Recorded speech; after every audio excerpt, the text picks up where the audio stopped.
Alrighty, kids, dudes, and deucesses. How do you like that one, Linz? Dudes and deucesses. I always called dudettes. That's some old school 1970s era terminology. Dudes and deucesses. So we are back for another live stream, and how long it will last, God only knows. And we're going to be talking about some things that have been going on behind the scenes. Kind of filling you in, but just having a general conversation. And Instagram is already showing that we're not up. Yeah, at 47 seconds in. I don't. If somebody's on Instagram and you see it, we are not seeing you. So just so you know. But yeah, welcome to the show, everyone. Boy meets Squirrel. I'm Boy. She's Squirrel. We should make your name Squirrel, not Squirrely. Because then I should be Boy and you should be Squirrel. Yes. Instead of Dan and Squirrely. We'll fix that next time. Fix it next time. So it's been quite the week, huh, Linz? Yes, it's been a very interesting week. Yeah. So for those of you that don't know, Lindsay and I talk about men's and boys issues. And from time to time, some people might have some objections to some of the things that we say, and they can be quite vocal about it. And other times they do some other things. And what kind of got me belligerent. What kind of got me wanting to talk about it today is for the last 6 weeks on this very live show, only on TikTok, it hasn't happened anywhere else. We have gotten reported every single one of the weeks. We've had, I believe it's 3 of them for harassment and bullying, and 6 weeks in a row of unoriginal content. This seems to be their new thing. So I thought it would be a good idea to talk about this a little bit and let everyone know what's kind of going on behind the scenes, and talk a little bit about what both of us are experiencing. We're not going to be naming names, so let's make that very clear up front. And we're not even going to play names on TV or something like that. And I want to make it also very clear that we're having a discussion about what's going on. I don't want anyone going out and doing anything to anyone, because I'm sure some of you will figure out pretty damn quickly who we're talking about. But anyway, let's kind of jump into it, Linz. I've been talking for 3 minutes. Your turn. Go.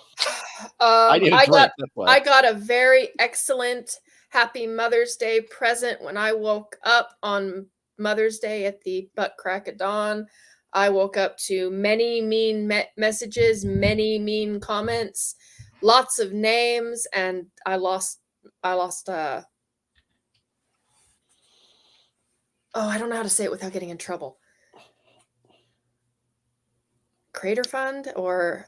Yeah, Creator Fund. You were taken out of the Creator Fund. I was taken out of the Creator Fund because certain people did not like what I was saying. Well, for me, it was two different. I was getting attacked on 2 different fronts, and they didn't even buy me dinner first. They just wham. Or buy you brunch because it was Mother's Day. Yeah. Right? And it's... The questioner said, "Happy Mother's Day to you" on YouTube, by the way. For those that don't know, we are live on TikTok, YouTube, Instagram, supposedly. There's no way we can know now because of the way it's going down with Instagram, and X/Twitter. So I'm just going to say, if you suddenly lose us on TikTok, because I actually would not be surprised if that happens, jump on over to one of those other ones. Men Need to Be Heard. That's up live on all of them. But in addition to what Lindsay's talking about is, yesterday I got 5 videos reported for unoriginal content. Every single one of them, by the way, was me talking. So apparently I'm copying myself, right? Your AI. Here's what's even funnier. This did not happen this week. This happened last week. So on Men Need to Be Heard 2, TOO, my second account, I put up promo videos for the podcast, right? So I had this awesome guest on my podcast this past Sunday, by the way. You might want to go check it out. There's some. Who could have possibly have been? Oh my God, this is a smoking hot chick, man. And she's smarter than a whip. But anyway, going back to last week when I had Simon on, I had done a promo video, and TikTok took it down as unoriginal content. So I appealed it, saying, it's my podcast. I own the copyright to this. I am the legal owner of this content. They would not put it back up. They rejected the appeal. Go ahead. But they're upset because they're fighting TikTok's fighting in court for freedom of speech, and yet the irony is palpable. Yeah, I got a video almost ready to go on that whole spiel. But again, look, I have no issue whatsoever with someone not liking what I say. I don't even have a problem with them voicing it. I really don't. Do something that's over the line. Let's just call it that. I even like to play with the trolls from time to time because it's fun. And it can be educational for people.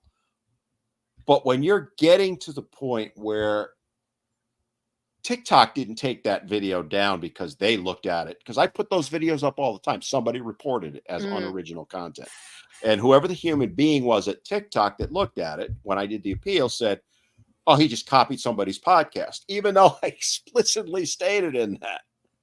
Meanwhile, by the way, and this is another thing I want to talk about, there are multiple copied accounts of mine, where they've taken my trademarked logo, have it up on TikTok. As you know, there's a Men Need to Be Heard 6 out there. There's a Men Need to Be Heard, there's different ones, TWO. I have reported them saying these are copycat accounts. They have my videos on them, all that stuff. TikTok won't take it down, but they'll take me down. It just speaks to the volume of how these double standards exist. And more importantly, the people that want us to not be able to speak are using it as a weapon, right? And that's kind of what we want to talk a little bit about today is the fact that these people want to silence people like Lindsay and myself. And don't kid yourself. It's not just us, you know, every creator out there. And some of them have talked about it. Tammy, Manicured Mom, has talked about it on her channel. How many times Maddie. she's been taken down? Maddie. Michelle, right? Reclaiming Your Voice too. We all go through it. There's a dozen that I know of behind the scenes. We all talk, by the way. We're all friends behind the scenes. We all know what's going on. But I guess I want to throw out to the audience a little bit about what's your take on all this? What, you know, like Matthew Leary said, I think you should name and shame, but that's just me. I respect that you don't want to. Matt, it's not that we don't want to. We can't, because if we name and shame, we will lose our accounts. If they name and shame, they don't, right? That's why. It's rules for thee, but not for me, or rules for me, but not for thee. It's like the anti-bullying or zero, what do they call it? Zero tolerance bullying that they have in at least in our school system, where it doesn't matter if you didn't participate in the fight. If you were just adjacent, like if you were in the same corridor, you're guilty by association. Mm-hmm. And oftentimes, I had a neighbor, one of my best friend's son got into a fight. He did not start it, but he has a right to defend himself. Mm-hmm. And because he defended himself, he also got suspended. But the person who started the fight didn't. Right. So it's the same sort of thing that's going on here, is the people that are actually doing the bullying are getting away with it. And then the people that they're bullying, if we stand up to defend ourselves, we're the ones who are shouted down and said, no, you can't do that. And I'm like, well, I'll try and stop. Well, I mean, there's other ways to do it besides, we are defending ourselves, just not on screen. We're doing it behind the scenes. Yeah, I do my videos where I do the give and takes, but I don't. Men Need to Be Heard. TOO is me. Rabbit just asks, is that you? No, that is me. It's TWO. That's not. Sorry to interrupt there, but I lost my train of thought, Lindsay. Where was I? That always happens to me. We're switching roles today. What was I saying? Oh well, behind the scenes. Oh, behind the scenes. Yeah, I don't. So, I know what I said. I make my give and takes and all that, but I do not tag the people in that. I don't ever. People have said to me, "Why don't you tag people on the videos and stuff like that?" Because I don't want people to go after those people, right? That to me is not appropriate. So if I post a video up and you may like the video, I don't want you going and attacking that person, right? A lot of times I'm trying to have a conversation with them and open a dialogue. That's one. Two, if you go and attack them, I lose my account, right? I have lost accounts that way, and I didn't even do anything, but they view it as me instigating. But then the other side of it is in reverse, it doesn't work that way. I get horrific things said to me, and to be honest with you, and I've talked about it before, I laugh my ass off. Okay. They, the number of times a day they point out that I'm bald. I mean, or, the latest one lately is they call me a thumb. And I'm like, I actually laughed the first time. I was like, that was pretty good. But I mean, no, it's funny, right? But do they think they're actually hurting me by saying that? And the answer is yes, they do, right? I don't report stuff like that. I never will. That, to me, if you report something like that, that makes you as childish as they are, right? You could say whatever you want. Now, if you make an overt threat to me, that's a whole other ballgame, right? Because I've talked about it before where I had a legitimate death threat made to me last August. Legitimate. Okay. To the point, unfortunately for this person, they didn't realize that I have connections with law enforcement. And I have a good friend who happens to work for a certain state's cybercrime unit. And I contacted that friend, and within 15 minutes, he had the guy's name, address, and everything else about him. And then that guy got a little visit from another law enforcement agency in another state. That was a legit death threat. That I will address, and then I block and all that. I don't even like blocking people, right? Yeah, I don't like blocking people in general. Because I believe in freedom of speech. You should be allowed to say whatever you want within reason. You can't make overt threats. But someone was commenting about I made one of the fronts that I was getting attacked on.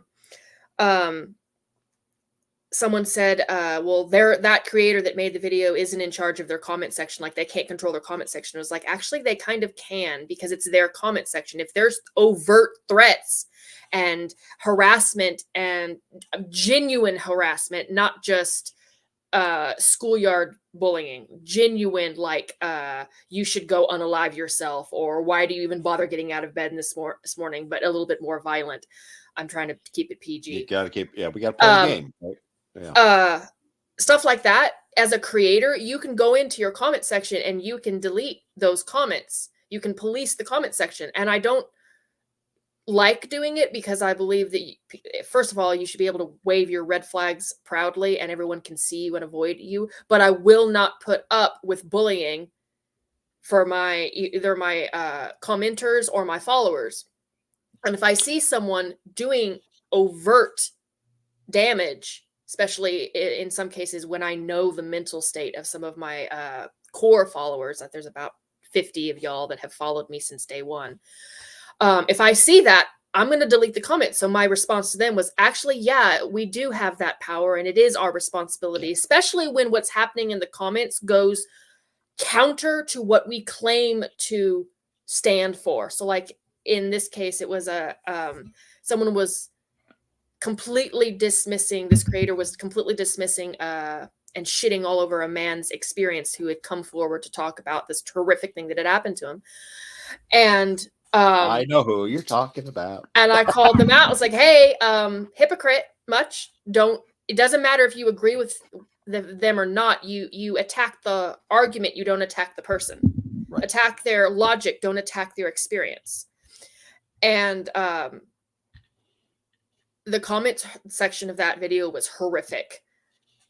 Absolutely the antithesis of what we claim as people who speak for men But and then it gets into the idea that we're now as bad as the feminists because the feminists do the same thing, right? They only support women who support their agenda. I'm not going to let an MRA get away with only supporting men if they agree with them. I support all men, even if they don't agree with me. And that's the thing, you know. The argument that they make is that, you know, we can't possibly control what our followers are saying in the comments. Now, one side of that I will agree with them on is there are videos I have out there with 10,000 plus comments on it, right? I can't possibly read them all. So I may miss something. But the other side of it is, to Lindsay's point, right, is if I am aware of something, I will handle it. Now, sometimes it's been sending a DM to the person saying, look, you put this comment up, take it down. It is not appropriate. Majority of the time, once I call them out that way, they take it down. The overwhelming majority of the time. If they don't, I will take it down, and I will usually block them off my account. Because at this point, they got two strikes in my mind, right? They made the comment, which was inappropriate, but then they ignored me when I said take it off. And I'm not one to block or police what anyone's saying. But if you cross the line, even if it's going after someone you know that is the antithesis of, say that 3 times out, I teeth back in, antithesis of us, no, I will draw a line in the sand on that. And that's, I think, one of the differences is we may not be perfect at it. We do our best to police what's going on. And I actually see your favorite pick me is on right now, right? Which is Tammy, right? And I'm going to give her a shout out since I happen to see her on right now. Nobody is better at policing her followers or other people than her. She calls them out with videos. Say, because I've seen a bunch of them recently. And Tammy, I'm giving you a shout out right now because I have seen your videos where people have put inappropriate, like really inappropriate things like up. Way out of left field. Way out. She is so quick to call them out. She's on it. And I applaud that. Golf clap, full clap for that, right? But unfortunately, too, I also know the other side of it is she'll get backlash for it. Right. So because then they'll claim she's being awful to them. Well, she just called. We can't repeat what they say. Okay. It's that bad. But I think that's where we do a much better job than the other side. And again, it's about, I think, our side, if you will. It's probably not a great way to put it, but I think we generally are fighting for equality and egalitarianism and all that. So we will police people that say horrific things.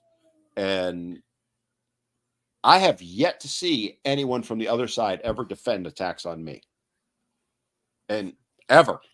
I think our side is, and we don't always agree. That's another thing. That's a fair point. For our side, we have a common goal in this one area, but that doesn't necessarily mean that we align in other areas outside of this arena. And we acknowledge and accept that. The other side, if you don't check off every single box, you're excommunicated. Right. And when excommunicated, they will do literally try and destroy you. And it's not just, and it's not just you're kicked out of the club. They'll go like, it's not that they don't want you to speak. They don't want you to breathe. Like, they don't want you to have the ability to speak. They want to silence you into dust. And I will never hold for that because, and I'm going to spot the geekdom quote. Fix the teeth. When you cut out a man's tongue, you're not proving him a liar. You're telling the world you fear what they have to say. Yeah. And so if your message is the only message out there because you have silenced your opposition, and the only way your message holds water is if you silence this opposition, well, then your message holds less water than a sieve. Because if you have to silence everybody else to make your message heard, then maybe it shouldn't be heard in the first place. not necessarily heard, but challenged. Like if it's a good idea, if it's a good thing, the truth doesn't mind being challenged. You know what does mind being challenged? Lies. Yeah, when they're challenging you on the smallest of details, it's a pretty good sign that they don't have the most open of minds. I'll just put it that way. Angel asked a question of you. I don't know if you saw it, Lindsay. He said, have you ever come across men that use MRA purely as an excuse to hate on women? I want you to answer it, and then I'm going to. Go ahead. Yes, I have come across people who have used things to absolutely hate on women, myself included, even though I'm the one saying it. It's one thing to be called a pick-me from the other side, but it's another thing to be called a pick-me and some horrible. The feminists are my most frequent name callers, but the worst things I have ever been called was by someone who literally legitimately just hated women. And this was in real life, not online. I actually was face to face with this person, and I was on the clock when this happened, so I couldn't actually tell him what I wanted to tell him. And I had to sit there and take it. And he brought up in real life a lot of the things that I talk about, which was really it was really very difficult to hear my own talking points parroted back at me with such utter disdain and vitriol. But yes, there are some MRAs out, or they're not real MRAs, but they're using it as an excuse to hate men. However, I would say that they are, or not men, they're using it to hate women. And however, they are farther and fewer between on our side than the other side. Like, yeah, because the ones over here, the good men on our side, and there are most of us are all good men. Most men are good. They'll sit and call them out. You're not welcome here. Get out. Versus the other side where they welcome you in. Yeah, there isn't a week that goes by that I don't ban somebody that's like that. So if I see, because, I have, for example, on YouTube, so like on the podcast, I have the comments moderated. So certain words that people will use, the comment will not get posted. It has to come to me to approval. I don't do a lot of it, but I put in certain words that I know people like that will use. The C word is one of them, right? So if those type of men, I call them out, and two, they're instantly removed. Instantly. There's zero tolerance for that.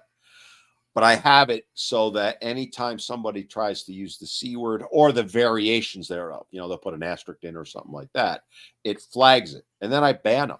I'm not going to tolerate it. Those type of men absolutely are using the fight for men's rights or the discussion of those issues to hate women. They're no better than the exact opposite, right? The rabid feminist that hates men. They're no different. And but the annoying thing is that the other side uses those men to demonize exactly our entire side.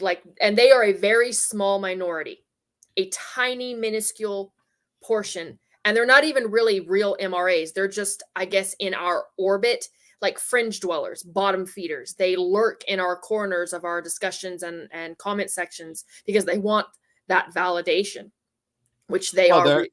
Yeah, they're looking for a way in to spread their message, right? So if they come on to someone like myself or your account or somebody like that, because they're never going to attract the kind of volume of followers that we have because of their message, right? But they want to lump in with us as someone who speaks out on boys and men's issues because then they can spew their hate. I have no tolerance for that. Honestly, I don't have much tolerance for the fake MRAs too, right? And I'm not going to name names, but there are a few big ones out there, and they are doing more damage to men and boys issues than any feminist has ever done because they're spewing ridiculous things. And I catch hate from guys that follow these people and then worship the ground they walk on. And I'm like, think a minute about what they're saying. All right. Again, I'm not going to name names, but there are some really bad ones out there. I call them grifters. They're in it for the money. And, you know, I never begrudge someone trying to make a dime. I don't. If they can get 1 million followers by, you know, having an account and talking about things and all that, that's fine. I have no issue with it. But when you're posting stuff to get those followers, that is the antithesis of what I stand for. Oh, the puppy's there. Without naming names, posting things like women shouldn't be allowed to vote. All right. I will never support that. Ever. Okay. That's posted. Things like that are said because they're going to get a ton of negative comments and a ton of positive ones. And it spurs the algorithms to spread them far and wide. And they make major bucks that way. But how does that help men or on the opposite side, right? Because they do the same thing on the opposite side. There's extremists on that side that say the most absurd things. They're doing it to make a buck. They don't really care. If I wanted to be a millionaire, by the end of the year, I could be. I know exactly how to play the game. I know exactly how to market myself, say all the right things, and I would be making a ton of money. And I would be a complete and utter hypocrite. And I won't do it. I think that's what sets us apart is we actually have morals. Like, I never want to be a hypocrite, ever. That's like one of the worst things that could be because I've betrayed my own morals. So if someone accuses me of being a hypocrite, I honestly think I take that insult more to heart than some of the things that actually people try. And like when people are trying to insult me, they usually fail because in order to insult me, I have to first care about your opinion, and I don't. But if someone calls me a hypocrite, I'm like, no, what? No, wait, am I? No. And then I go into a existential crisis of, am I? Am I not? What did I say? And because I hold myself to a high standard, an obtainable high standard, by the way, if there's any women in the comment going, she has high standards too. Yes, but mine are obtainable. You don't need a rocket powered jetpack to reach them. How sad that you even have to say that, right? Yeah. Go ahead.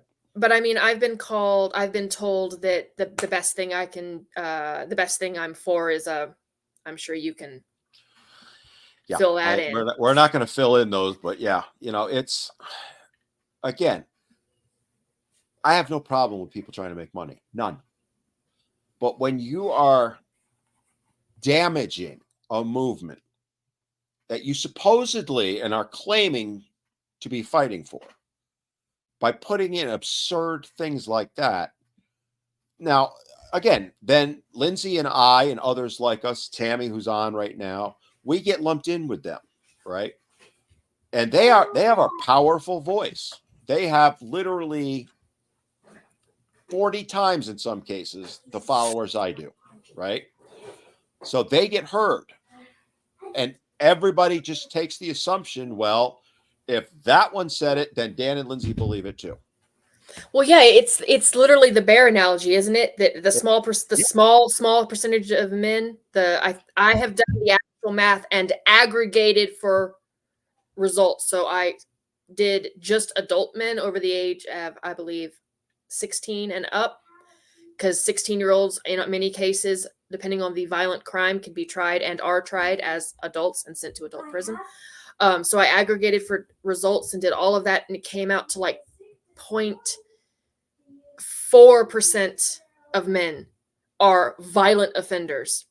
And of that 0.4, most of which is towards other men, it comes down like 0.2 is towards women specifically. Because even the worst of the worst in federal and state prisons, if you put someone in there that has harmed a woman or a child, they don't last long.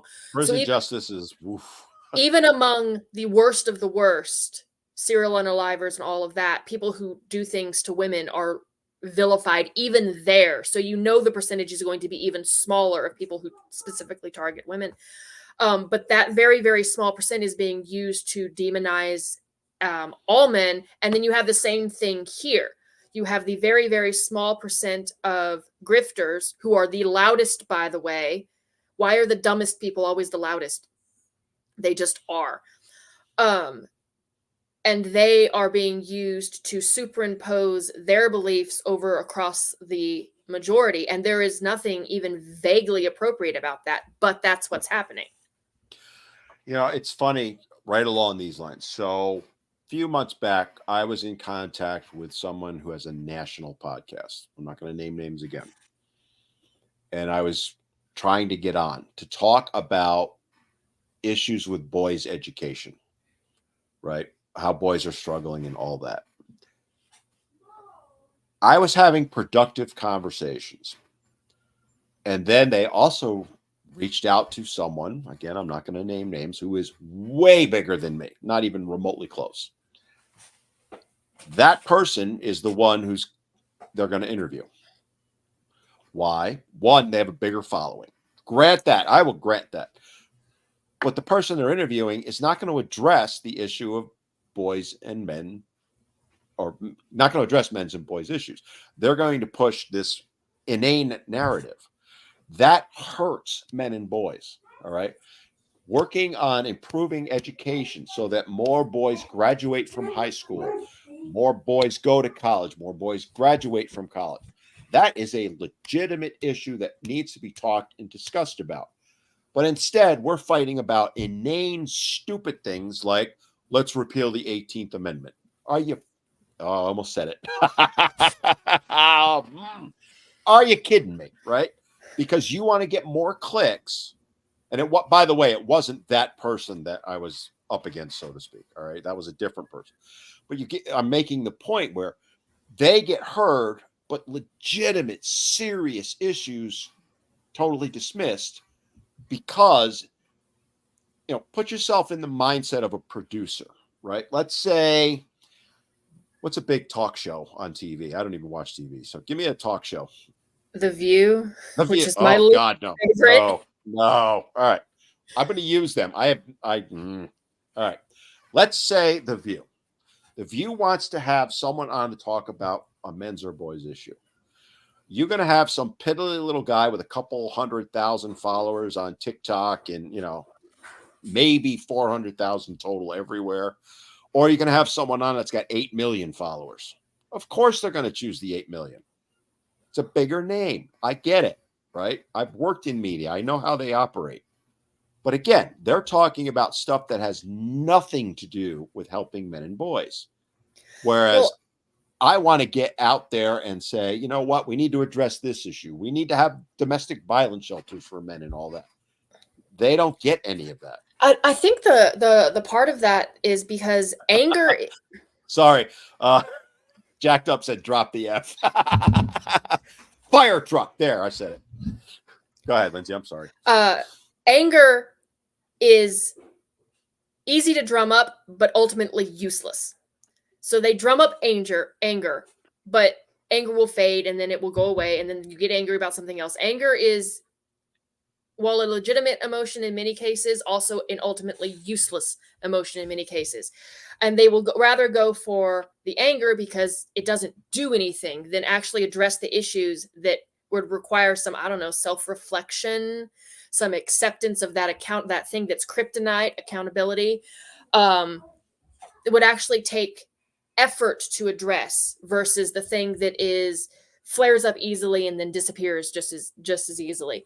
Someone, Angel asked, he had a really good question. Where did it go? Oh, we're getting some good comments and questions. Keep them coming. What do you think is the biggest men's issue that gets ignored and dismissed? In my personal opinion, because it's easier to pull the earlier domino, fatherlessness in homes. The lack of masculine role models that these boys are growing up with has created. That's one of the starting points.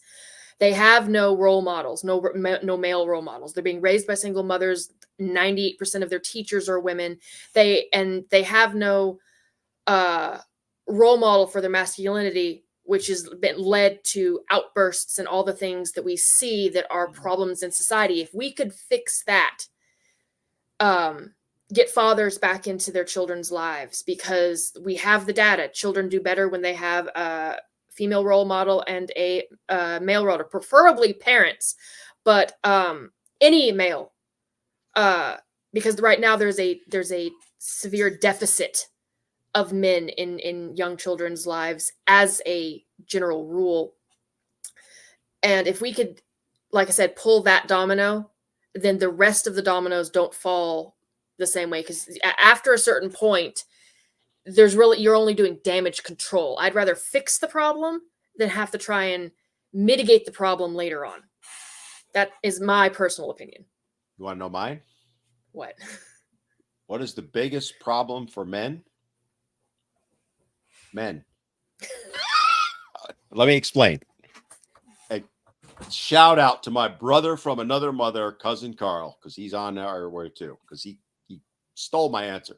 Men have to get politically involved. So, for example, to use Lindsay's case, fatherlessness, 100% would agree with every word she said. Who's to blame for it? Everyone will say politicians, feminists, blah, blah, blah. Let me ask you something, gentlemen, if you're listening. How many of you, raise your hand in the comments if you have spoken to a legislator in the last 6 months or year about your issues? I have. I can say it in the last week, okay? Because I've spoken to 5 of them in the last week, okay? That's what I'm talking about. Carl is 100% right. Men have to be politically involved. What does politically involved mean? People just say, well, I have to vote. That is part of it. Absolutely. But if you want to change things like addressing fatherlessness, fixing boys' education, getting funding for domestic violence, you name any issue that you think is the most important, and I will say to you, what have you done about it? Have you reached out to a sorry, what? B40 in the YouTube said women can't hear what men don't say. Yes, I love that quote. Yeah, that's a great book, by the way. And not just well, it's not right there. Hold on, keep talking, Lindsay.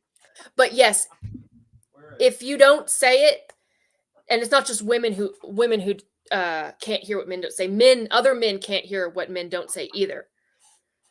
Hold on, I'm back. But sorry, yes, I had to go off screen. Hold on, there it is. Warren Farrell wrote that book. I believe mine's upstairs. Mine's upstairs. 1999. Shout out to Warren for anticipating 25 years ago. But prompting Curtis Bowers on lobby for education in general. Say, hey, we need this. Hey, we need this. Because there is a certain amount of complicity in silence. By not saying anything, you are allowing it to continue. And I know how difficult sometimes you just want to keep your head down and you don't want to rock the boat. But think about your children, your sons, your nephews that are coming in behind you. You're basically passing the issues down the line, and they're compounding exponentially every time. So I want to give some perspective about this. All right. As someone who has lobbied extensively, I speak to politicians all the time. I said, I've spoken to 5 different ones this week alone, because I'm fighting for 2 things in North Carolina right now. It's not going to happen in 2024, but in 2025, I want to get the shared parenting bill moving forward, and I want to get funding for domestic violence shelter for men. It's not going to happen. It probably won't even happen in 25, if I'm being honest. It's going to take a couple years. But one of the conversations that I have with everyone that I meet is, what have you heard? Because when it comes to politics, the squeaky wheel gets the grease. Okay. The reason nobody does anything for men, and I will tell you, if you go ask any politician out there, they don't hear anything from men at all. You might think bitching on TikTok or YouTube or posting a Facebook post, they don't read them. If you post it on their Facebook, like I've had people say to me, well, let's just go to the politician's Facebook post and say something. I hate to tell you, it's some unpaid intern from the local college that is reading those posts. And if it's 2 or 3, they're never going to tell the politician about it. And they don't even talk to the politician. They talk to his director or assistant, right? Now, if there's 150 of them, that's going to get attention. So when I walk into, let me go back a few years when I was in New York. I lived in Albany, New York, which is the capital. I worked less than 2 blocks, actually it was 3, from the state capitol. I was in the legislative office building every single workday for months at a time, lobbying, right? I would go up on my lunch hours. It was me, and we had a group, Fathers and Families in New York was the group. We were the ones advocating for shared parenting. We got that close. If it had gotten to the floor, New York would have shared parenting right now. We had 120 plus out of 150 legislators committed to vote for it. It got blocked by 2 legislators, Deborah Glick, a radical left-wing feminist, and the current head of the assembly in New York State. The way we got as far as we did was we put out, this is how long ago it was, we put out a request to send faxes. That's how old it is, right? There was no email stuff back then.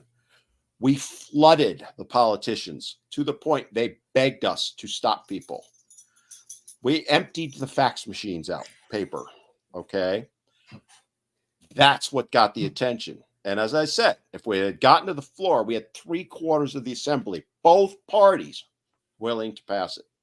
But again, that was a small group of Fathers and Families had, off the top of my head, it's a few years ago, somewhere around 80 members total. There was about 12 to 15 of us that were actually advocating and doing stuff. If all 80 had done it, if we had had 800, 8,000, New York would have shared parenting right now. Now, why am I saying all that? Let's contrast that. I'm up in the legislative office building every day. I'm one person. There are 15 women from now in there at the same time. The ninnies from now. Single day. Now puts out a call.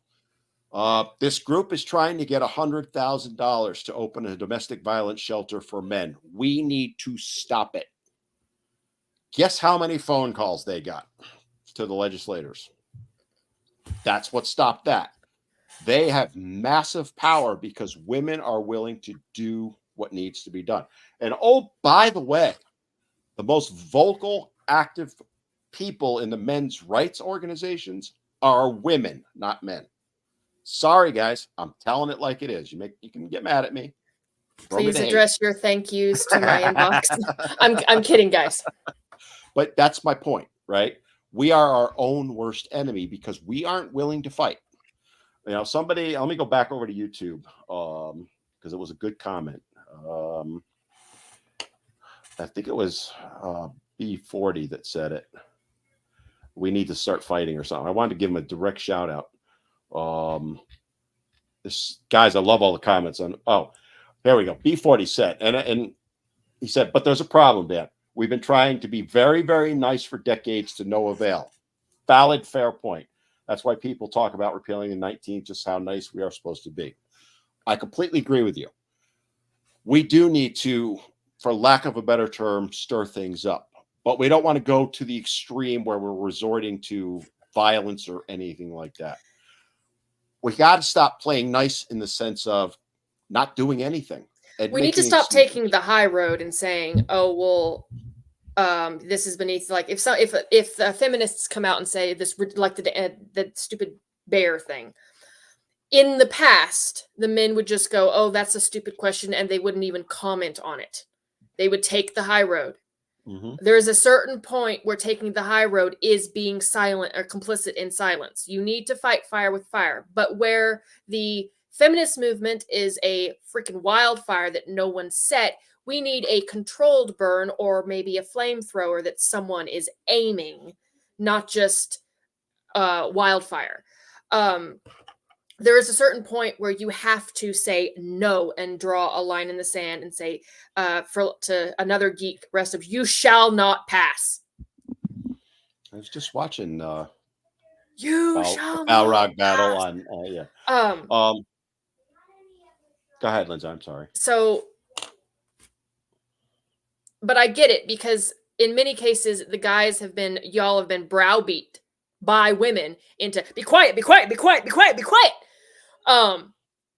And you're like, oh, I'm being quiet. Just like, don't hurt me, ma'am. Just please don't hurt me. Just be quiet. I mean, yeah, that's exactly the problem, right? But that's exactly what's happening. And at some point, you need to say, no, I will not be silent. And this is why I laugh whenever people try and say that women of yesteryear were just they were just silent, meek doormats. I'm like, have you seen women? They were. We are not easy to oppress, because if we think we're being mistreated, we will stand up after the first hit and say, I don't think so. So men need to kind of take a page out of the feminists playbook, not the whole playbook, just one point, and that being, be loud. Oh, I would argue, taking out the extreme stuff, we should follow their playbook almost to a T, because they are masters at what they do, right? Oh yes, they wrote the book on it. And to be honest and fair, the majority of them stay within the lines when it comes to running that playbook, right? There's the extremists. We don't want to judge them based on that. But that's the reason why we're at where we're at. The questioner said, Dan, can you make a video how to navigate politics? Already done. I did a whole podcast, just me talking about it last summer sometime. Go back in the podcast. I walked through how to lobby, how to approach it, and all that. And I'll throw this out. I know Curtis was on earlier. Curtis, if you're on, Curtis is also someone who lobbies. If Curtis is willing, I will schedule a time with Curtis, and we will do an entire podcast, an hour and a half, on how to lobby properly, because there is a way to lobby properly, right? If you walk into any legislator's office and scream, yell, act like an ass, you will do 1,000,000 times more damage than you ever realized, right? One of the toughest things that we had to handle with Fathers and Families, we had a terrific group of people, but we had a couple of bad eggs. And unbeknownst to us, they went and started lobbying behind the scenes. Now, I was lucky. They went to a legislator that I happened to be pretty good friends with, and they're like, this dude's speaking on your behalf. And I'm like, no, he's not. So I had to go do damage control. Those two guys, one in particular, but two guys, did a ton of damage, because they was going back to what we were talking about earlier. They just hate women, right? Every woman's to blame because they don't have their kids in their lives. Look, I get it. You're frustrated. You're angry. I don't have any problem with all that. Why are you taking it out on a legislator? Yes, they are the ones in charge of the laws, but you go up and you show them respect, because not showing them respect is a guaranteed way they ain't going to do a damn thing. And unfortunately, I hate to break it to y'all, as someone who's been lobbying for 30 years, they get more anger from guys than they do professionalism. Yeah. So B40 is over here saying, I'm so lucky you came across accounts. Speaking of accounts, I need everyone to please go follow my backup. Go ahead. Which is the same Squirrel Girl, but it's 1088 instead of 1988, because my main account is privated for reasons that I cannot discuss at this point in time. And by the way, you can go on her account and get this awesome shirt that I am wearing. Which, by the way, I love this shirt. And mine hasn't come yet. I got it. Got lost. Curtis said, hell yeah, let's do it. So, guys, I will set it up with Curtis. Thank you, Curtis. Where we will do an entire show and talk about lobbying, because if you do it right, I will tell you this right now. Let me put my cup down for emphasis here. There. Two things. If 1,000 guys in every state, that's it, 1,000, took an hour, 1 hour each, to go visit their legislator, right? There's 100 counties in North Carolina. That's 10 guys per county. Not go to Raleigh, where the capital is. Go to your local legislator's office. Call them up and say, I would like to make an appointment. to meet with them. Now, you're not going to meet with the legislator themselves more often than not. Occasionally you will. You're going to get the aide. And by the way, my experience, that's who you want, not the legislator, because the aides drive everything. All right. If you get the head aide, as I call them, or the chief aide or the chief of staff, they have different things, right? You just want to sit down with them for an hour. That's all you're going to say. Can I come in and chat with you about an hour for about an hour about shared parenting? I'm using that particular one, whatever one you want to talk to them about. Let's say it's shared parenting. I want to come in and meet with you for an hour about shared parenting, just me, and go in and do it. If 10 guys did that, trust me, it's going to be on their radar. Does that mean they're going to turn around and vote for it next week? No, it's not. But that's the first step. And I'll throw the other thing out to you.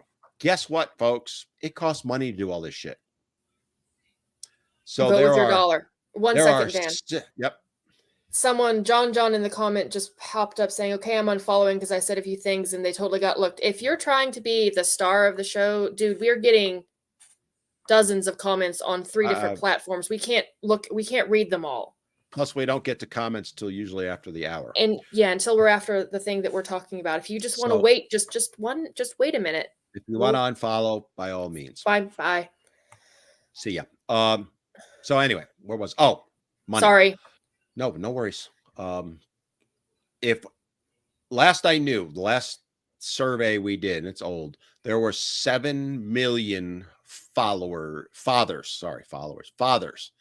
in the state of New York. This is old information. I'm sure it's a much different number now. $1 per year. Not $1 a day, not $1 a week. $1 per year. If every man stepped up and gave $1, that's $7 million. We almost got shared parenting passed on a budget of about $1,500. You give me $7 million, I will have shared parenting passed in 6 months of a legislative session. I'll apply it in North Carolina, right? Last I knew, there were roughly 10 million people in North Carolina. Let's say half are male, so that's 5 million. Let's say 50% are fathers. I don't know the numbers. That's 2.5 million fathers in the state of North Carolina. You give me $2.5 million, $1 a year, guys, you'll have shared parenting in North Carolina. You know how much we're going to get for it? Not even $2.50. Just telling you. That's why we're at where we're at. And it's why we get silenced, guys. Right? I was talking with my friend Bill Corbett. He's trying to get that shelter open in Atlanta, Georgia. It is the blueprint. You get that one, we're going to get one in every single state. Government officials will not give him any money. Nothing. They're shooting him down because there's no guy screaming other than Bill. Same thing in North Carolina. I've talked about it here with legislators in the past week. Look, I want to get a shelter open. There's no shelters in the state of North Carolina whatsoever. There's only 2 in the country right now. I want $1 million. By the way, they're talking about rebating $10 billion. So do the math for me, Lindsay. You're the math whiz. What's 1 million? No, out I'm of 10 not. billion? All right. What? Not even 1%. Right? Not even 1%. 1% of the state budget, and you got a shelter in North Carolina. Hell, give me 5% of that. I'll have a shelter in Wilmington, Fayetteville, Asheville, Charlotte, Raleigh. 5 cities. That'll cover pretty much most of the state. Not everything, but yeah. Legislators are like, I got some, bald old dude, and I'm not hearing from anybody else. That's why things are the way they are and what needs to be done. And that is the reality. It's an unfortunate reality, but money talks and you have to vote with your dollar. Best lesson one of many lessons my dad taught me that I have taken to heart. Because for the women out there who are always kind of, you had a terrible relationship with your father. Actually, no, I had a wonderful relationship with my father, which is why I like to say I have a brain. So, yeah, B40 just said, I hope you'll take the chance to plug your memberships that start at $1 a month. Yes, you can go into my bios There is through the link tree. You can do that because I drive to Raleigh. Raleigh is 3 hours from me. All right. It's a tank of gas, basically. I'm paying for all that. Do I mind doing it? No. But, you want me to go speak for you. That's what, and I'm not saying it for myself. Bill and I were talking, and I hope it's okay for me to say this because I'm going to say it anyway. Bill was talking with people about hiring a lobbyist. $150,000 to start. Damn. That's just to hire them. That's before they do any work. Okay. So think about that. It's basically you're hiring a marketing mouthpiece to walk around the legislature. What I'm doing. Now, I don't want $150,000. I don't need $150,000. I got plenty of money, right? But if you give me $150,000, I'll put a effing billboard up in downtown Raleigh across from the state legislature going with a picture of a man who's been abused and bruises all over his face with the question right next to it. Why are there no shelters for men in the state of North Carolina? Because that's exactly what we wanted to do in New York. Right? I got to find it. I have the layout. It was an actual billboard, 10 grand. It was there's one road that goes into Albany that all the legislators drive down every morning. It was going to be right there. We couldn't even, I put $1,000 of my own money. We raised a total of something like $1,500 total. That's why, see, you got me on my soapbox, Lindsay. See, it's all your fault. Yes, it's me. I'm the problem. It's me. So yeah, that's what it takes, guys. I'll shut up for a while because I've been talking for 10 minutes. Go. No, this is good because normally it's me who jabbers like a jabberjay. Another literary geek reference for y'all. In case any of y'all have I got that. Any doubts, yes, I am a nerd. Proudly, I wave my geek flag proudly. I mean, like, the last time I talked to one of my legislators, I was talking about another men's shelter. Unfortunately, Texas already has one, but it's way up in north Dallas. In Dallas. And I don't know if any of y'all are aware, but we're a big ass state.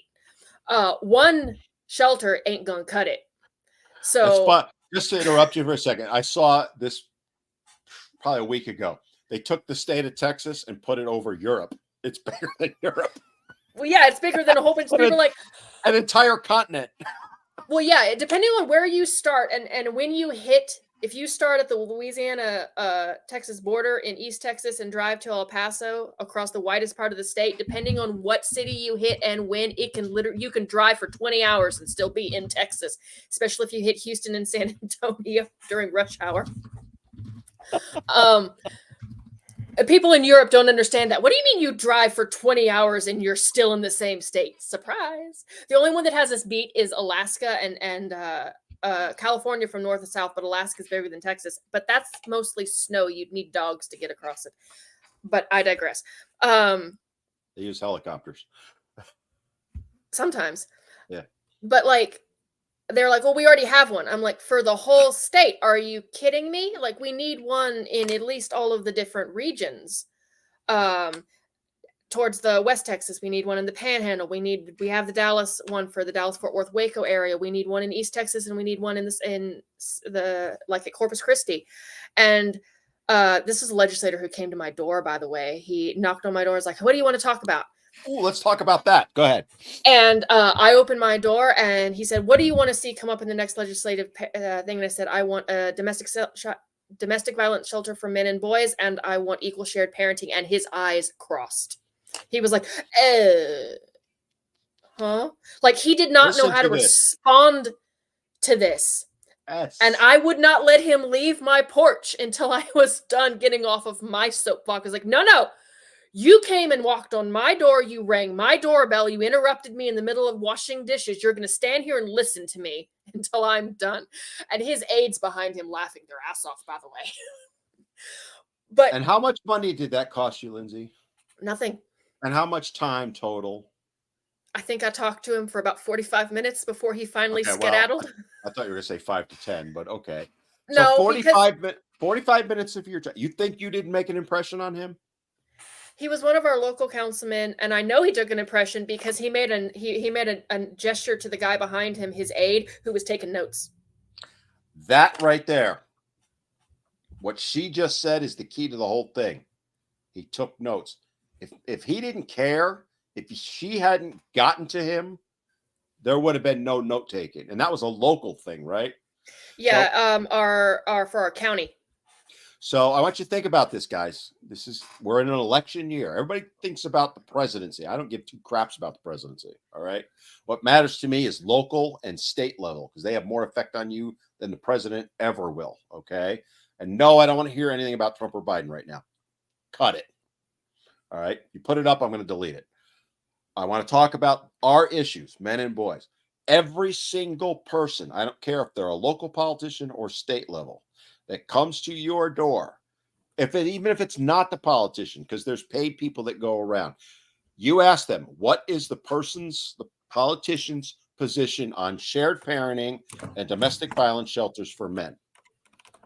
I'm going to tell you right now what their answer is going to be if it's not the actual legislator. I don't know. All right. Here's my phone number. Could you find out and let me know? Because just so you know, I happen to have a following on social media. They don't need to know you might have 10 followers or a couple 100,000 or whatever. And I want to inform your constituents what your position is. You will scare the living bejesus out of them, right? I do it all the time. Where I am in North Carolina, we have a governor's race. We have a majority of the Senate is up. Good portion of the House is up. They're the ones that are going to control shared parenting and funding for domestic violence shelter. I'm already getting people coming around. Guess what my first question is to them? Where do you stand on shared parenting, or where does the candidate stand on it? And I'll give it two craps what party they're from. You could be from the Nationalist Socialist Workers Party. No, I'm really screaming. No, I'm joking. Nobody say it. I was joking. All right. So if you're going to support shared parenting, no, somebody's going to twist that. You get my drift with it, right? I don't care if you're Democrat, Republican, conservative, liberal, what are the other? Green Party, all that. Doesn't relevant to me. If you are willing to support shared parenting, domestic violence, you might have my vote. If you're not willing, you're not going to get my vote. Somebody asked how big Texas is, so because they don't believe it's bigger than Europe. 268,597 square miles. Yeah, if you can, I was on YouTube, but somebody had taken Texas and superimposed it over Europe, not Russia or Eastern. I'm talking the main, I don't want to insult anyone. I'm talking, Germany, France, that kind of thing. Mainland Eastern Europe, Western Europe. So Curtis just put a post up on YouTube. I am a mayor in my little town. Everyone knows my position on these two issues. Think about that. Shout out to Curtis for that. Go to your mayor. My mayor's not up this year. But if he was, and he came around, and he did a couple of years ago, right? There's no domestic violence shelter in our town for men. Yes, there is. No, there's not. There's a shelter. It's for women. They have 0 beds. Oh, now again, whoa, we got the old thing from you, TikTok there. Hold on. I got to verify us to continue. We're good. We're good. So, again, I got it in his mind. That, I hate to tell you this, guys, that's what the women's groups do. I tell you right now, there's emails going around behind the scenes in the women's groups going, every time someone comes to your door, ask them about the AB word. If you know what I mean. I'm not going to even say it. No. That's going to get us in trouble. But yes, that's my point. So I won't open my door for the vacuum cleaner people or, the Kirby guys. I won't do that. But if a politician comes to my door, I will talk to them. And those are the two questions I ask. DV shelter for men and boys and equal share parenting. And I quite enjoy watching them stumble. Oh, it's However, the mayor's office in the city that I'm from, San Antonio, I'm on their do not take calls from list. You naughty girl, you. They won't even listen. Well, so then I have to just go around them. But it's like, you know what? I don't need to talk to the mayor. I'll just talk to everybody else. Yeah. It's not that hard. And again, my experience having talked to dozens of aides, the aides have more power than the actual politicians. Politicians, most of them are, well, some of them are dumber than a box of rocks, to be honest with you, both parties. But the majority of them have no clue what it's like in the real world. Ask them what a gallon of milk costs. They won't know. All right. A lot of them, at least at the federal level. But if you can get a discussion going with the aides, the key part is to say to them, all right, you're telling me you don't know the candidate's position. I want one of two things. I want you to call me back. Here's my phone number and let me know what it is. Or two, I'd like to meet with the candidate. I'll give you another free tactic, guys. You got me fired up, Lindsay. Going Hulk here. Politicians love to talk, right? They really like the sound of their own voice. Back in New York, everybody knows who Chuck Schumer is, right? He's the head of the Senate now. We had guys he was at the time, this is how far back it goes. He was a rookie senator, or running to be a senator. He was actually a New York State legislator at the time, running to be senator. We had guys in his district holding up a sign saying Chuck Schumer doesn't support shared parenting. They never said a word. They just held it up. Reporters noticed that. Okay. You don't have to say a word. Just go there with a shirt like this. Take this, boy meets squirrel, take it off. Does so-and-so support shared parenting? Why are there no domestic violence shelters in our state for men? Trust me, you will get noticed. Like Steven Crowder, who goes around, block the campuses, something, change my mind. Hold that up. This candidate doesn't do this. Change my mind. And even if no one at the legislative building pays attention, the reporters do. And then you also have to remember that everyone is a reporter nowadays because everyone has a camera on their phone. Bingo.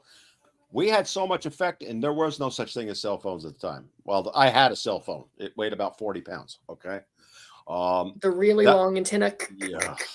Carrying that thing from the damn car into the house every day. That's how we're going to change things. That's how we're going to stop them silencing us, right? As I said earlier, the squeaky wheel gets the grease. We are our own. This went totally off the rails from what we were talking about. That's okay. This is important. If you want to change things, don't do it for me. Don't even do it for yourself. Do it for Lindsay's kids. She's got 2 young boys.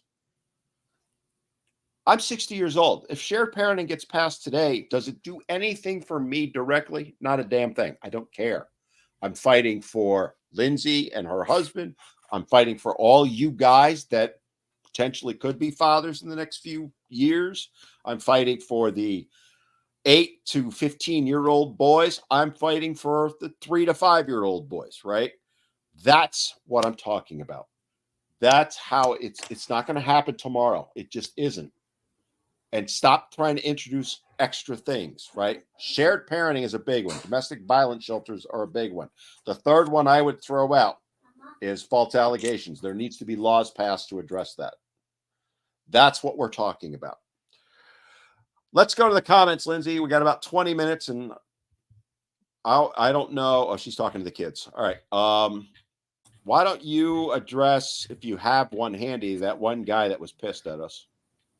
Did you see anything by him? I'm over on YouTube right now. I remember one that popped up, and then I was going to say something, but then you were talking, and I wasn't going to interrupt you because it was important. He said he gets upset when women ask what he does after talking for 5 minutes. Like, what do you do for a living? And there's there are people out there, the women who are just wanting to get a ballpark of how much do you make. But like in my case, when I meet someone who I know works, I'm like, okay, well, what do you do for a living? I'm not asking because I care about the dollar sign attached to it. I'm like, well, what do you do? Like, can I talk to you about that? Like a common point of interest. Like, I would not be upset when people ask me, well, what do you do for a living? And I so helpfully say, according to the IRS, nothing. On all of my tax forms, it just says homemaker. But I do other things. Oh man, here comes the band. No, I'm not kidding. So I mean, You could also technically use that question, even though you're upset about it. You can technically use that question to weed out the gold diggers, because if the next follow-up question after that is how much do you make, you're like, no. But if they're just looking for a topic of conversation, I don't see why that question should bother you. So how many people watching on TikTok just got the warning to learn more about U.S. elections? Because I just did. I love it.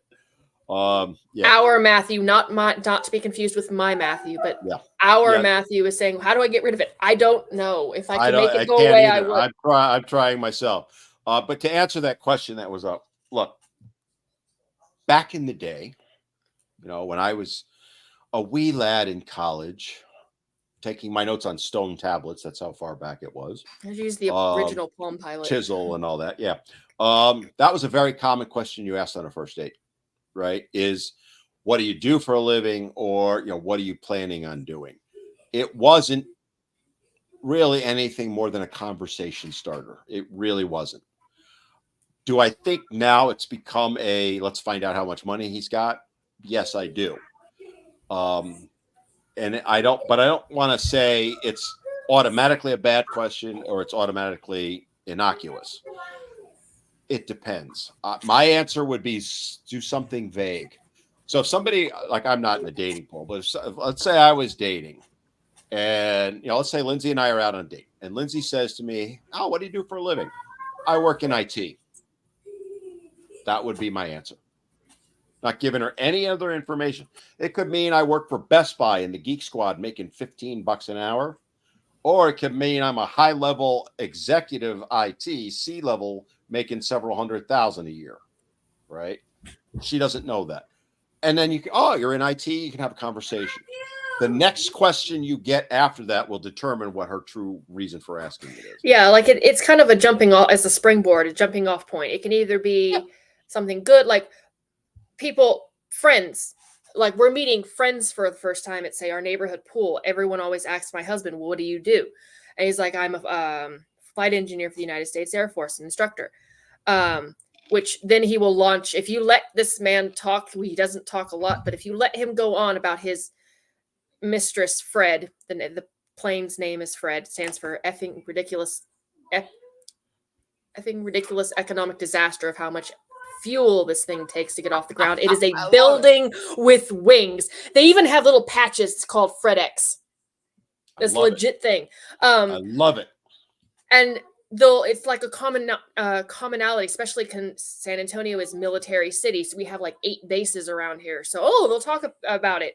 It's not necessarily an evasive question. It depends on what follows it. So what succeeds it, or what precedes it, like what sparked that conversation.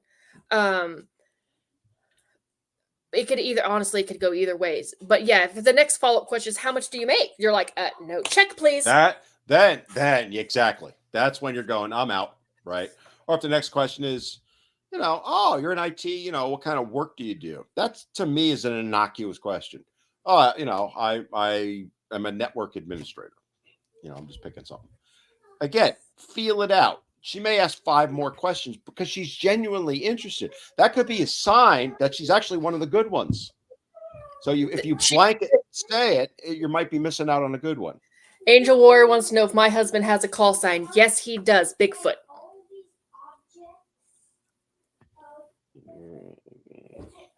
Enough said. Ask me why. No, I am not asking you why. No, it's actually not. It's not bad. He has his call sign is Bigfoot because he wears a size 15 quadruple E. Oh, he's got me beat. I'm a 13 quadruple E. His flip flops are from my elbow to my knuckles. I could water ski off his flip flops. Well, I bow to him. He's got me beat. Questioner said, "I'm leaving the MGTOW idea because I don't feel all women are the problem. I want to end this gender war by living my life." That's a great statement, right? I understand why men are going their own way. I respect it. Frankly, I support it. I talk about it all the time because it's what's best for men right now. It might be, but no, the other side of it is it's not all women.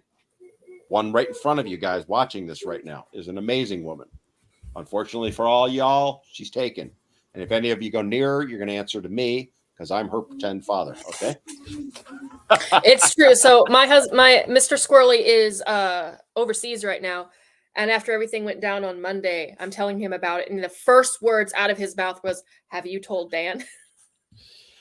I don't think I've ever shared the story. So my middle daughter was an emo clown. You know what an emo clown is? It's a goth with color. Yes, I know what you mean. Okay. So she likes those type of boys. And they would come to the house. And I had one, oh, this poor boy, shows up at the house and starts honking the horn. And I'm like, oh, hell no. Out I march, 6'1", 280 pounds. What are you here for? I'm here to pick up. I won't mention her name. Okay. You're coming in the house. And he's just looking at me. And in the house he comes. And I just said, look, dude, we're going to have a little chat. And I want you to know, I've been to prison before, and I'm not afraid to go back. Now, that's not actually true. He literally started crying. So I actually have... and I'm a horrible, horrible father. But yeah, the side of it is, just to before I finish the thing up, if I didn't do that to the boys, my girls would get upset at me. Well, why didn't you have that talk with him? So this is another interesting story on that. My dad is 6'1" and his hips are smaller than mine. He has a 29-inch waist. He is a beanpole. My husband is not a small man. We call him Ganley sized. He's 6'2" and big. My dad walks up to him when we started dating or going out when I couldn't go on dates yet. Shows up the day after my 16th birthday, which was when I was allowed to leave the house and go on real dates, unsupervised. No chaperone. And in a minute, baby. Sorry. If you got to answer it, go ahead. Get away from the camera. Now, go. Get your fork. No. That was my Matthew. That was a good one. Anyway. You know they're going to twist that, right? Yes. So my dad walks up to Eric to give him the talk, walks up, looks up at this boy who is 3 of him easily, and goes, "I can't do it. If you hurt her, you're dead." And Eric looks down at him and says, "Yes, sir." Well, my oldest daughter's husband is 6'5" and outweighs me and could lift a brick shit house. Questioner asked, can a call help? Meaning in reference to reaching out to politicians. Here's the way it works. All right. Email, 1 point. Okay. A phone call, 10 points. A typewritten letter that you sign, 15 to 20 points. A handwritten letter that you manually write with your hand in cursive. I just lost all the 20-year-olds. 50 points. Hieroglyphics. Calling them and saying, I want to have a meeting, 100 points. To give you perspective on it. As a call help, absolutely it does. But it can't, you can have the call and say, hey, I just want to talk with you. That's valuable. It's probably worth 50, 60 points. A call to say, I want to come in and meet with you face to face. Gold, Jerry. It's gold. Go back to my Seinfeld days. An hour a year, guys. That's all it takes. We got about 10 minutes. I want to make sure we get some of the comments that we might have missed. So you're out. There's a lot of talking. Yeah, there's a lot on I'm on YouTube right now. Speaking of the Angel Warrior, because he's our #1 fan. Call signs. The actual call sign of the plane changes depending on what they're doing. It's usually a word followed by the tail number of the plane. So when my husband was running and doing counter drug ops down in South America, back before we had kids, the tail number on the AWAC was 64, and he got to pick the name for that day, and he picked Nintendo. So the call sign for that day on all of the official tower, everything, was Nintendo 64. Let's see, I would have put when. God, I love my husband. See, I'm older. I would have said when I'm 64 in reference to the Beatles song. See, it's like I won't. It's not my current Wi-Fi, but my LAN Wi-Fi at the house up in New York was "Get off my LAN." Get off my LAN, kid. It was "Get off my LAN, kid." That's what it was. Ours is the Nut House. Yeah, I mean it's fun to have little stuff like that. I'm just scrolling for questions.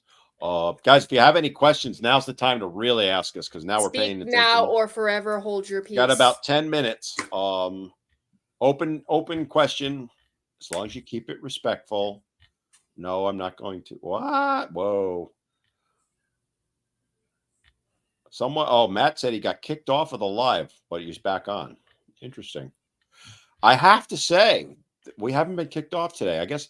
So I'm shocked. The other thing I didn't mention to you guys way back at the beginning when I was talking about the problems we were having is I sent a very polite on my appeals that I had because I got mass reported yesterday to TikTok saying, this is ridiculous. I'm paraphrasing. I was very polite with it. And oh, by the way, the last 6 lives we've done, we've gotten reported every time. Could you please have someone look into it? Coincidence, maybe, but we haven't had any problems. Now watch, we'll get flagged. But anyway. The questioner says, Dan, can you talk on men's mental health in a video? He talks about men's mental health all the time. Well, let me ask you this, because that's a fair question, questioner. What specifically would you like me to talk about? Because I'm always open. Absolutely, I would talk about it. I do talk about it all the time, but is there a specific thing you want me to talk about? Because a specific thing you want me to talk about too, because I do have my own channel and I will talk about, I do take requests within reason.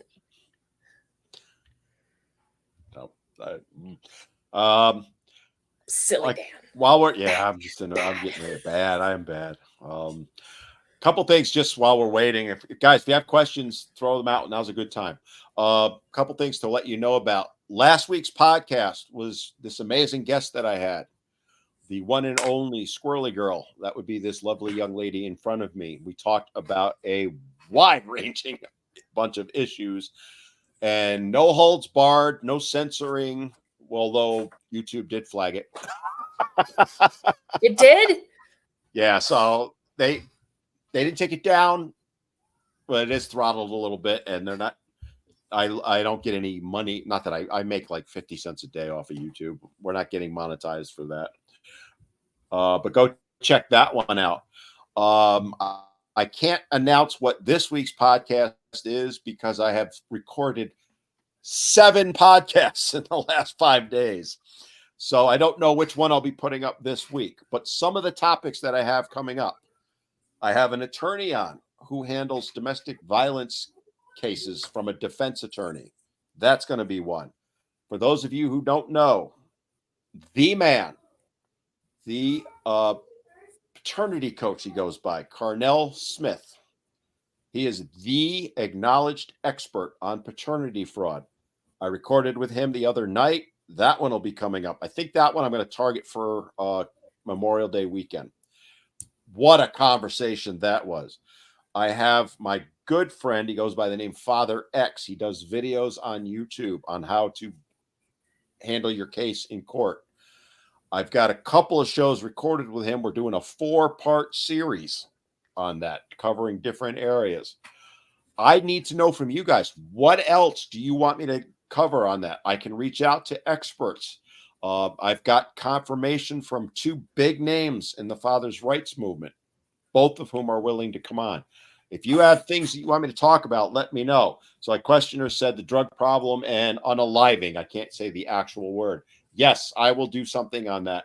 In fact, it's kind of sort of something I'm looking for. If somebody knows an expert, psychologist or psychiatrist or one of them that might be willing to come on to podcast to talk about those specific issues, I am looking for one. So questioner, great topic. Thank you. So our Matthew across the pond, not my Matthew over there, said, What about the video going around of a woman saying that if you hate Taylor Swift, it means you hate women? That is the most ridiculous. Oh, that's worse.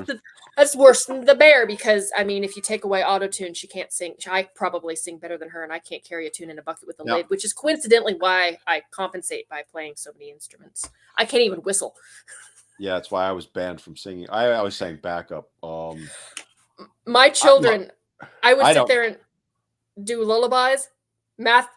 Andrew will listen to me. My youngest, the one you saw that has no filter, would go with the little hands, go, "Mommy, stop." I actually don't particularly care for Taylor Swift's music. As a musician, most of it is 3-chord basic rock.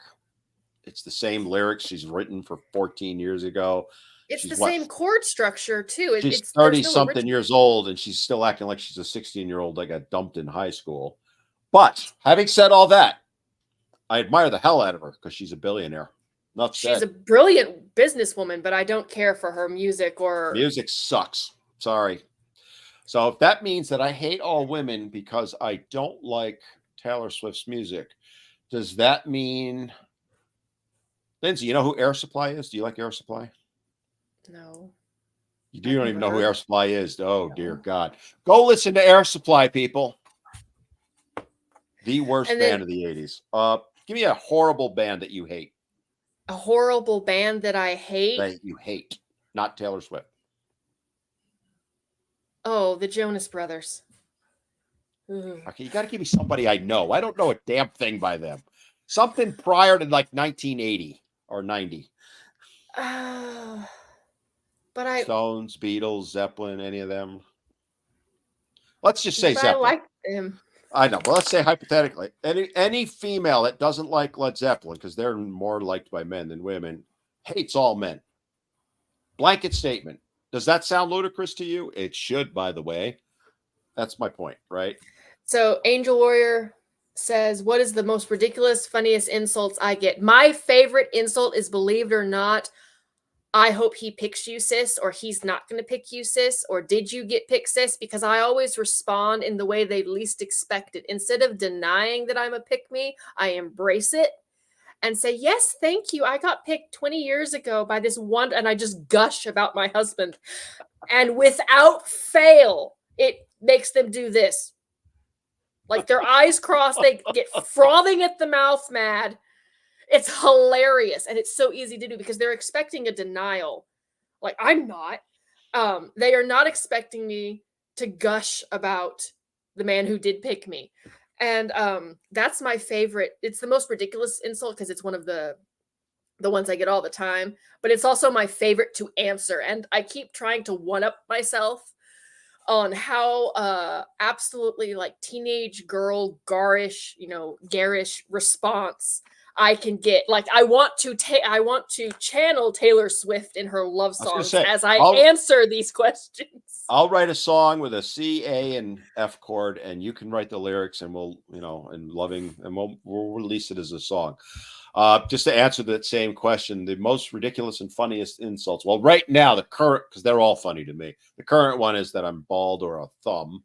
I just find that one hilarious. I really do. But also the one that I will never be able to get a woman. I'm just a bitter, old, lonely man when I have a happy, healthy relationship with a wonderful woman. Sorry, guys. And it's always the women who are like, you'll never find anyone. You're just a bitter, sad, lonely man. That's another one. I always get accused of, when I say about Mr. Squirrely, I always inevitably get accused that I made him up and I'm not actually married and he's not real, which Dan can attest. He is an actual real person. I have actually, he was on the podcast. Remember? Yeah, he was. Well, his from the neck down. Yeah, from the neck down. So yeah. Have you ever had Matthew asked, have you ever had conversations? We can go a tad long here because I want to answer these with radical feminists and got them to change their perspective. I actually messaged Lindsay a couple of weeks back. I did have one, and I do think I changed her actually in the long run because she's reached out to me again since then. And I definitely, it was about the man versus bear and drizzle we got into and soft man and all that stuff. And I kept reiterating to her, in a manner of speaking, everything you're saying to justify why you would pick the bear applies in reverse. She did change her perspective, and I don't think she was being. At first, I thought, all right, she's just placating me. I don't think so. I think I got her woken up. So it does happen. I have personally, on 3 separate issues, flipped 3 feminists on 3 separate issues. So 3 feminists on 3 different issues. On the AB word we're not allowed to say. Looking at it from a more take responsibility if, the parenthood is predicated on the will of the mother thing, shared parenting, and male DV and SA, that it happens just as frequently. Because she asked me, she goes, where are these studies? And I said, DM me and we'll exchange emails. So she sent me we sent a DM. She gave me her email, and I bombarded her with my entire list of reports. And to her credit, she did not get back to me for a couple days. And I was like, you know what? I was expecting it to just be, she's probably not reading them, right? Because just because I send them to you doesn't mean you read them. 2 weeks later, after she had read through it all, she got back to me. I was shocked to see that pop up in the thing. She goes, having read all of this, I must concede you might have a point. That's a win. I'm like, yes, I win. That's a win. Yeah, I mean, there are some that you can get to. More often the younger ones. They at least sometimes will listen. Questioner said, here's an idea. I want to run this one by you, Lindsay. Why not vet the person, but listen to young men that are struggling and talk about their issues with us? Something to think about. That would be... I would be willing to do that. I would be willing to do it. We just have to be careful with that, because I'll tell you, my fear would be that somebody would go after the guy for opening up. But yeah, I think I'd be open to that. So if you know somebody, reach out to us. We could do that, but we could also protect. We could protect their identity. Like when you go on a live and it's just your voice popping up. Yeah, I was thinking the same thing. So it'd be just their voice. We'll show our face. Or I can have them come in through like Zoom or something like that and use an avatar. Yeah. That's Questioner. Questioner's got good ideas. If you know of one that might be willing to talk, reach out to me. men-need-to-be-heard@gmail.com. And I'll be open to that. Or commentary on videos of men struggling. Again, I'm not opposed to that stuff. You just got to be careful with it also, because you can get flagged for it, unfortunately. All right, we are over our time. So, Angel wants to know, what about the insult you got last about being a man? Your comeback was hilarious. Oh, that was fun. I can parrot it for y'all. So someone accused me of being a man and made a whole bunch of comments hilarious. and whatnot. And I reacted. I said, oh, I'm not. I know the girls are small, but damn. Someone has to tell my kids. And Mr. Squirrely. She did not. I mean, and she was still in the comments of that video saying, you're pathetic. And I didn't even have to do anything to her. My followers did it for me. Politely. I mean, they're like... That was a good one. I will give you that. I forget who posted it. It was like, mirror, mirror on the wall. And that was all they said to her. All right. Like that one. That was good. And that's a good place for us to wrap up. Any final thoughts there, Linz? No, not really. Tell them how they can get to your backup account. My backup account is Squirrely Girl 1088. Before anyone reads too much into that, that is October of 1988, the month and year I was born instead of just the year I was born. I'm a spooky baby. I'm spooky anyway. Touching that one either. Shush, Dan.